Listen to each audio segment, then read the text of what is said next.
So the basic idea behind the series is that Christians have always, throughout history, needed to be very comfortable with the idea of being countercultural people. Comfortable with the idea of swimming against the tide of popular opinion. And some periods in history perhaps more than others. We seem to be living in such a period right now today, where perhaps more than ever we need to be committed to swimming upstream, to getting comfortable with the idea of society going one way and we going another, holding fast to beliefs and principles that people are becoming increasingly hostile towards around the world. This series rounds out our overall theme for the year called All In.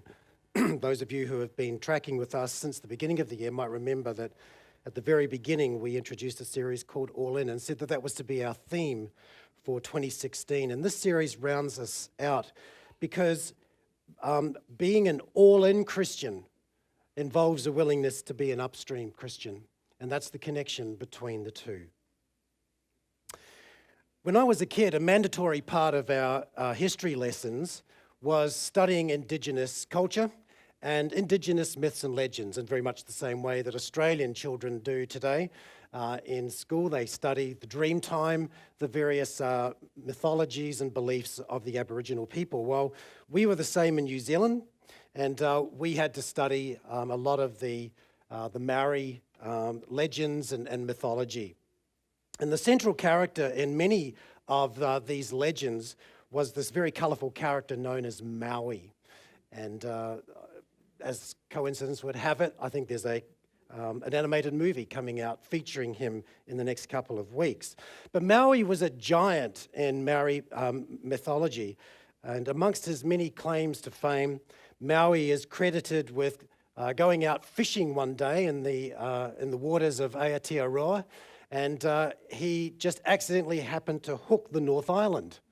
And he pulled and he pulled and he pulled, and that's why in New Zealand today you have the North Island there. And instead of catching a fish, he actually caught half of a country. Well, we South Islanders, we loved that story because we knew, after all, that we were the mainlanders. We were the real deal, and that North Islanders were just simply an accidental afterthought. So we actually loved Maui and loved that story. He was such a colourful, larger-than-life character, but we all knew that he wasn't real. His was just another story. One day, someone stood up to tell another story about a larger-than-life character, and the story went like this. My fellow Israelites, listen to these words. Jesus from Nazareth was a very special man. God clearly showed this to you. He proved it by the miracles, wonders, and miraculous signs he did through Jesus. You all saw these things, so you know this is true. Jesus was handed over to you and you killed him. With the help of evil men, you nailed him to a cross. But God knew all of this would happen. It was his plan, a plan he made long ago. Jesus suffered the pain of death, but God made him free. He raised him from death. And we are all witnesses of this. We saw him. Jesus was lifted up to heaven. Now he is with God at God's right side. The Father has given the Holy Spirit to him as he promised. So, all the people of Israel should know this for certain. God has made Jesus to be Lord and Messiah, the very man that you nailed to the cross. What a fascinating story. And this Jesus character, what a mysterious, intriguing person. But it didn't really happen that way, did it? All this was just a story, right? Well, sadly, for much of the Western world today, yes. Generations of people who now know for sure that the dead only come back to life in Hollywood productions. We live in a world increasingly hostile towards Christianity as a way to God, in part because you have to believe some really weird stuff. Like a dead man came back to life Really? I mean, who believes that stuff? Wasn't that just a story made up hundreds of years after he died? And other things like Jesus is the only way to God. Come on, isn't that just arrogant? Isn't that unfair? And yet, here it is. In our fundamentals of belief as a church, fundamental number 9 says that in Christ, God provided the only means of atonement for human sin. Translated, Jesus is the only way to God. Secondly, it says in that number 9, the bodily resurrection of Christ proclaims God's triumph over the forces of evil. Translated, a man died and came back to life. There it is. These are some of the most countercultural beliefs that you will ever hold. Because, friends, society is moving further and further away from such a concept. You're definitely swimming upstream if you embrace such ideas today. And yet, the strange thing is, here we are, hundreds of us, and all over the city, thousands more, and around the world, millions gather on a weekend to worship the God of the Bible and claim to have a relationship with his resurrected Son. How can that be? Are we just that desperate for something to believe in? Do we just need propping up? Do we need a crutch? Maybe some people think this way. Look, I don't know if it's all true. All I know is that I've got this hole, this vacuum inside of me that needs to be filled up, and Jesus seems to work. So I'm just going to go with that, and I'm going to pass it on to my kids, and that's about it. Is that all there is to this thing we called faith? Is there really no solid basis to what I believe? And the answer to that question is a resounding no. And I'm going to spend a few minutes this morning suggesting why. Firstly, I want to address the accusation that's often made against Christians that it is arrogant to claim that Jesus is the only way to God. Let's think about this just for a moment. Think about how many different ideas there are about faith, religion, and God amongst the human race today. There are Christians in all their various stripes. There are Hindus, there are Muslims, and they're broken into Shiites and Sunnis. There are Confucianists, Shintoists, Buddhists, Baha'ists, atheists, agnostics, nihilists, humanists, deists, pantheists, and New Agers. Every one of them thinks that he or she is right. And a lot of people are going to find out at some point after they die that they were wrong. And for those of us who are Christians, that raises the question, doesn't it? What are the odds that I'm right, that we are right? So many people with so many different ideas and opinions. Why do I think I'm right? We live in a world that would have us all believe that basically all religions say pretty much the same thing, and that all paths lead to God, or at least to some good place, but they don't. You know, people may have some reservations about Jesus being the only way to God. That's okay. But it's just not intellectually honest to say that all religions basically teach the same thing and they all lead to the same end. How can all religions lead to God when they are so different? We don't accept such illogic in any other area. We don't really believe, do we, that all roads lead to Rome? We don't believe that all ships sail to England, all flights land in Sydney. Imagine your response to a travel agent who tried to claim that. You know better. Different flights have different destinations. That's not an ignorant conclusion, it's just an honest one. Every road does not go to Rome, and every path does not lead to God. Let's illustrate it this way. Either, upon death, we will lie buried beneath the ground forever, never to live again, atheist, or we are reborn into another life form, not necessarily human, that's Hindu. We become trapped in a repetitive cycle of birth, life, death, and rebirth, Buddhist. We will live in Jannat, the Islamic name for paradise, where everyone is eligible for at least one virgin companion, or our minds and bodies will be restored never to experience again, death again, Christian. But we cannot be in all of those places at the same time when we are dead.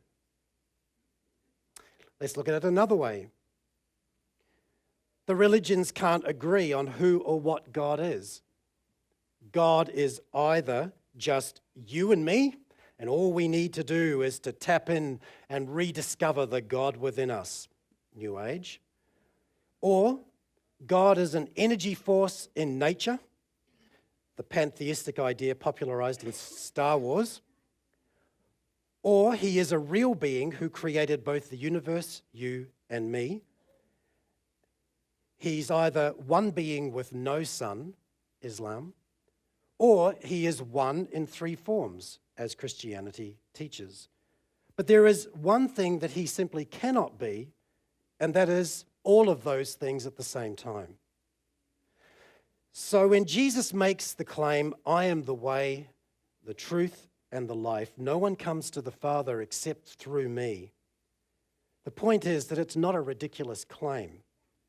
You don't have to believe in Jesus. That's not the point of this. But just that it is not arrogant or narrow-minded of Jesus to suggest that there may well be only one way to God. Why? Because it actually accords with reality, that some things are true and some things are not. There's still a group of people today that believe that the earth is flat. Does it make it true just because lots of people believe that? Sometimes one thing alone is true, whether we choose to believe it is or not. Like there being only one God and only one way to be in a right relationship with him. Okay, the next big question. Is there any solid basis on which to believe that Jesus was who he said he was and that he actually rose from the dead and is alive today? There's so many books written on this question that provide far better perspectives than I ever could in 20 minutes, but here's a quick summary. The question that is most commonly asked is, can you prove to me that Jesus rose from the dead? And of course, the answer to that is no, you can't. Not beyond a shadow of a doubt, anyway. You can talk about your own experience, but in the strict sense of the word, proving beyond a shadow of a doubt, no. But what you would go on to say to the person who says that, most of history, certainly before film and photography was invented, most of history cannot be proved or disproved. And that's why in courtrooms, even today, you don't actually prove anything. You just show evidence. And the jury looks at the evidence and it makes a decision. So the trustworthiness of any historical story is judged on the basis of evidence, not proof. So whenever we look at the past, we have to ask the question, what does the evidence point to? And for a jury to reach a verdict, they must do so by looking for the most probable cause, not the most possible cause. There could be 1,000 possible explanations, but what's the most probable one? This is how a jury works. Even in modern situations where we actually do have film and photographic recordings of historic events, let's say the assassination of JFK, even there, the jury is still out. The evidence is presented and people draw their own conclusions. It's one possible explanation that Lee Harvey Oswald acted alone. There's many, many other explanations. Even though there is video and photographic evidence, people reach different conclusions. And that's because there's no way to actually prove exactly what happened. We have to look at the evidence and look for the most probable explanation. Okay, so what evidence, not proof, do we have for the death and resurrection of Jesus that would lead us to say the most probable explanation is that he did die and that he did rise from the dead? First thing to say is we only know about Jesus' claims because of the 4 Gospels. Jesus never wrote a book about himself. He never published a personal manifesto, no autobiography. We are reliant on Matthew, Mark, Luke, and John for our picture of Jesus.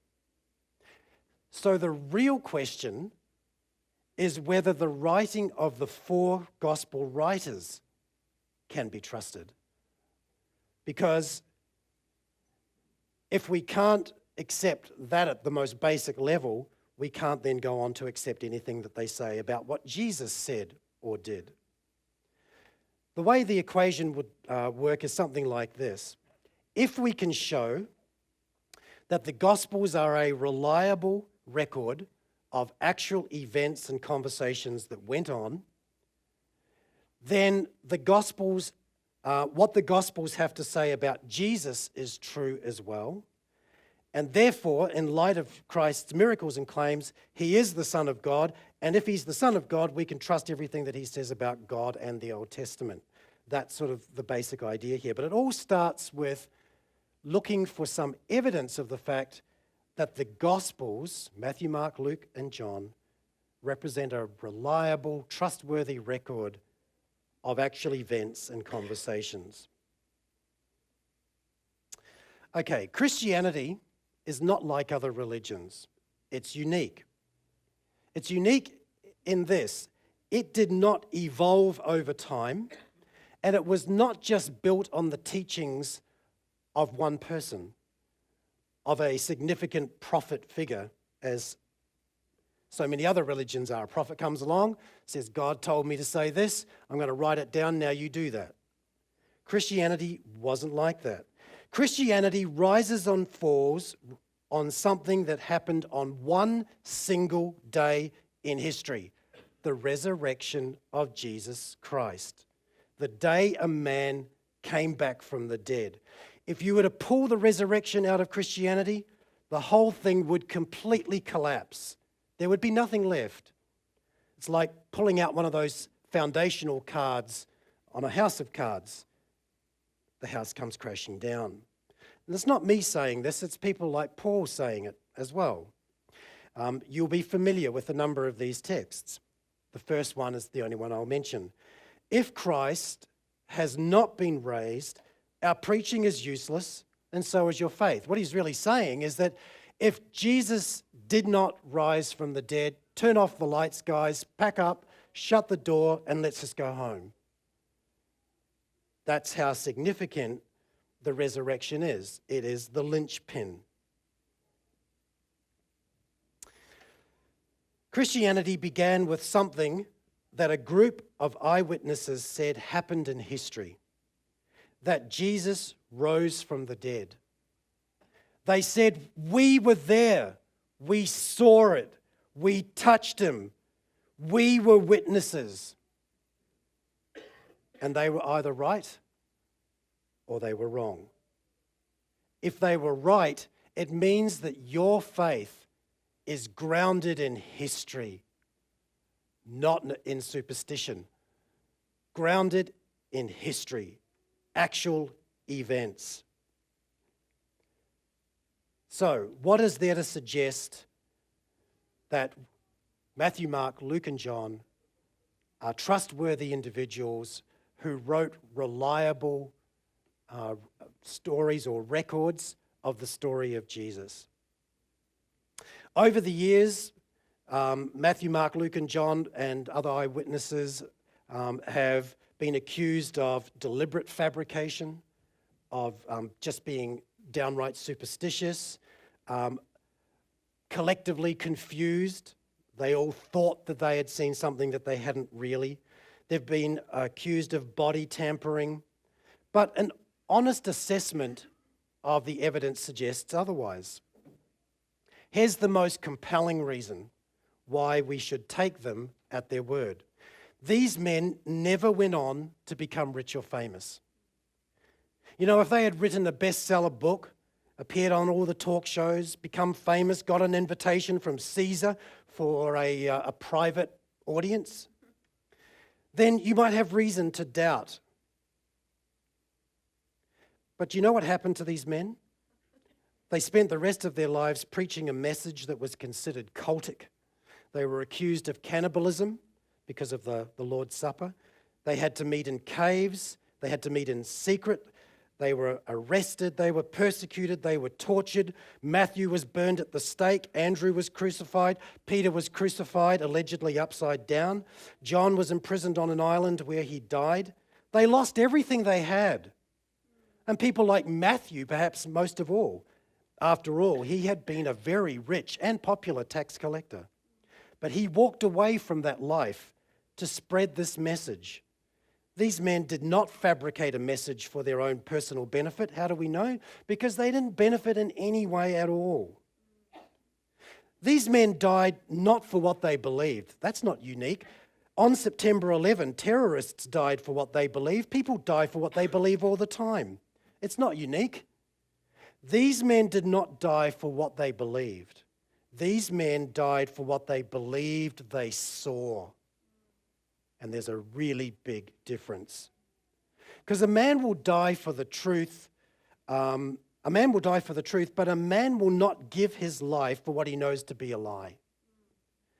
A man will lie in order to live, but a man will not lie in order to die.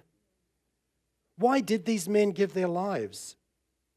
And it was not because it was a new way of life or because it was the new trendiest philosophy going around at the time. They gave their lives because they believed that Jesus Christ rose from the dead because they saw it with their own eyes. And what happened to them subsequently is powerful evidence that points to the truth of their story. Let's look at further evidence of the integrity of the writers. There's a number of these. I'll go through them very quickly. Further evidence for the integrity of their writings is the very honest way in which they confess their own failings as followers of Christ. They don't try to hide from the reader their own unbelief, their selfishness, their self-centeredness at times. There is no attempt to conceal the fact that John the Baptist had his doubts and sent inquirers to Jesus, or that on one occasion Jesus' own relatives thought that he was mad. None of that is left out of the narrative. It's all included. If you really wanted to paint an untarnished view of Jesus, leave all those things out. Or if you wanted to promote your own brand name, you don't talk about your own failings and weaknesses, your own inability to believe that Jesus was actually the Son of God at various times. Writers that were anxious about audience reaction would have just simply left all of that stuff out. All of those things that Jesus said that could have been potentially damaging for his reputation, like you could move this mountain from here to there, or you need to eat the flesh and drink the blood of the Son of God. Another piece of evidence is the very documentary style way in which the story of the crucifixion is told. The account of the cross is totally unadorned. There are no exclamations of horror or contempt for the Romans over the cruelty of the crucifixion. If you read the crucifixion narrative, it's very documentary-like. They took him to Golgotha, and there they crucified him. They took his clothes off, and there they cast lots amongst themselves. There's a very deliberate attempt, if you like, to make sure that we are just given a very plain, unvarnished picture of the facts as they saw it. It's as if these men were faithfully recording a significant historical event. And that's precisely what they were doing. The last attack on the integrity of the Gospels from liberal scholars today is the claim that these books were not actually written by Matthew, Mark, Luke, and John.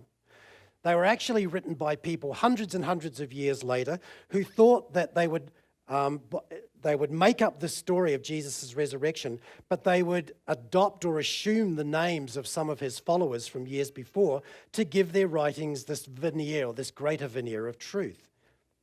Again, the evidence would suggest otherwise.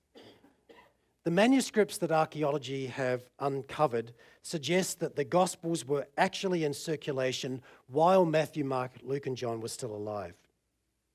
There's abundant archaeological evidence to suggest that Matthew wrote his Gospel in 50 AD, 15 years only after the resurrection, a time when there were still plenty of eyewitnesses around who could have either corroborated or attacked the story.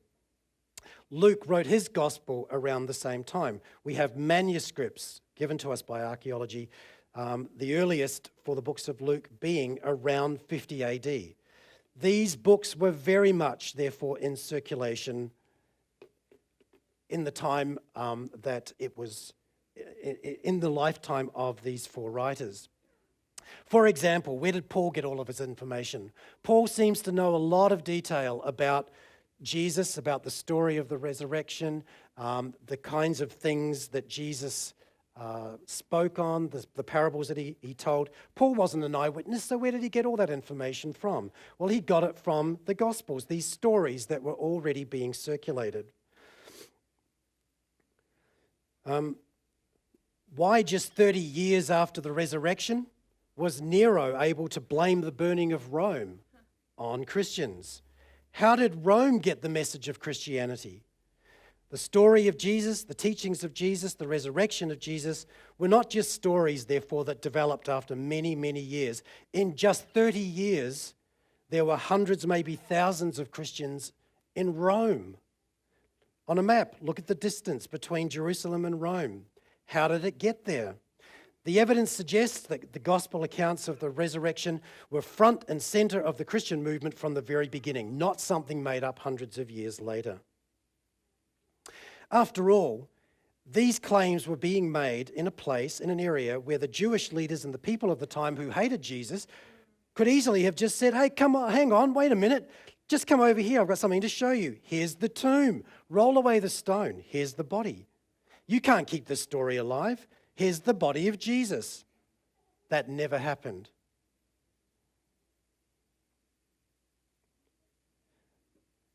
All right, in closing out, just very quickly, what other evidence do we have for the claims of the gospel writers and for believing in the veracity of Matthew, Mark, Luke, and John, being confident that we can trust the truth and the integrity of these books?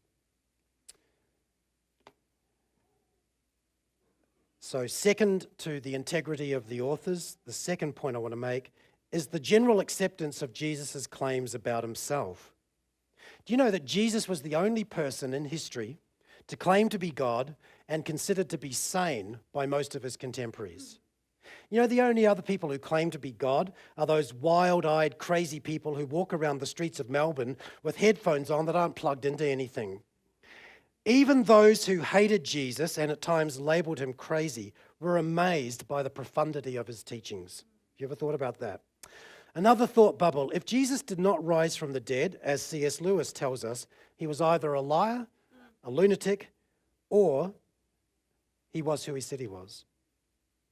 If he was a liar or a lunatic, he's hardly worth your attention, seriously.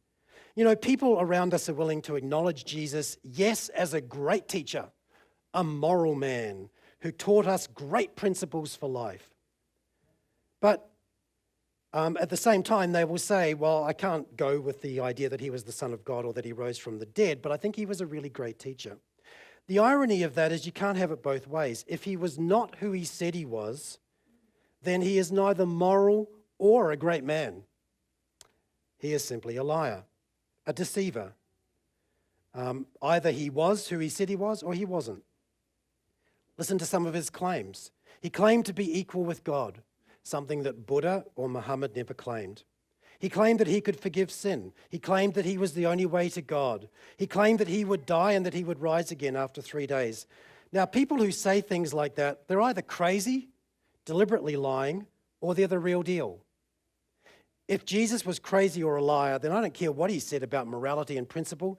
He's certainly not someone to admire or to devote my life to. See, the resurrection had to happen.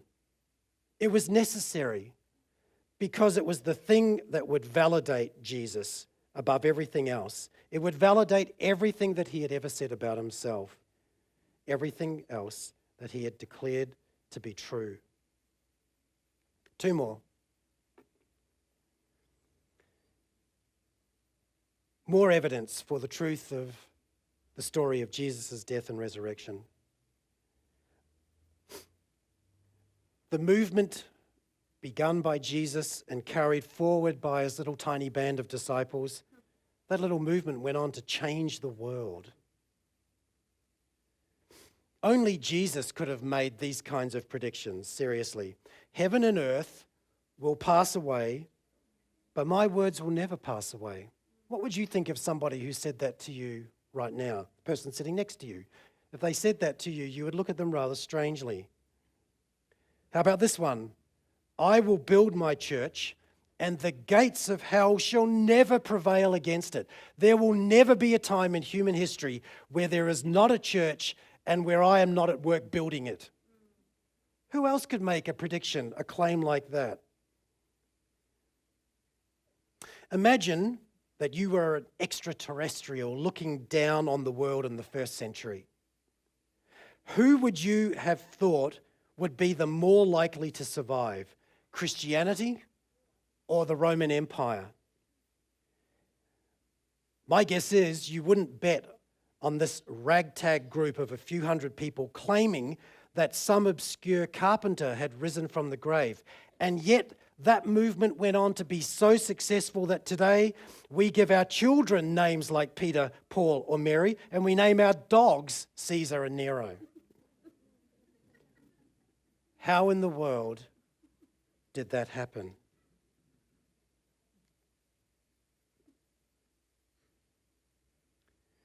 And the final evidence, Jesus is still in the life-changing business today. People still encounter him here and now. Every century, every continent, every culture, rich or poor, young or old, well-educated, illiterate, beaten, broken, arrogant, afraid. Jesus is meeting people everywhere, all types of people, and he is turning their lives around. Jesus is alive and well. You know, some people say that it's not fair to say that Jesus is the only way to God. But let's be honest, you never determine what's true by what's fair. The question is not whether Christianity is fair, but is it true? Only one person has ever claimed to be the Savior of the world. And this same man went on to do what no one else has ever been able to do. Come back from the dead. Something Buddha couldn't do, something Muhammad couldn't do. And it puts Jesus in a very unique category that makes him impossible to ignore. And to those who argue that Christianity isn't fair, you know, I can just imagine Jesus saying this, friend, how much easier could I have made it? Everybody's welcome. Everybody gets in exactly the same way. The price has already been paid. Everybody's welcome. Everybody gets in the same way. Price has already been paid. What could be fairer than that? That is the message that we are to take to the world. Let's go forth from this place and declare it with boldness and confidence. God bless.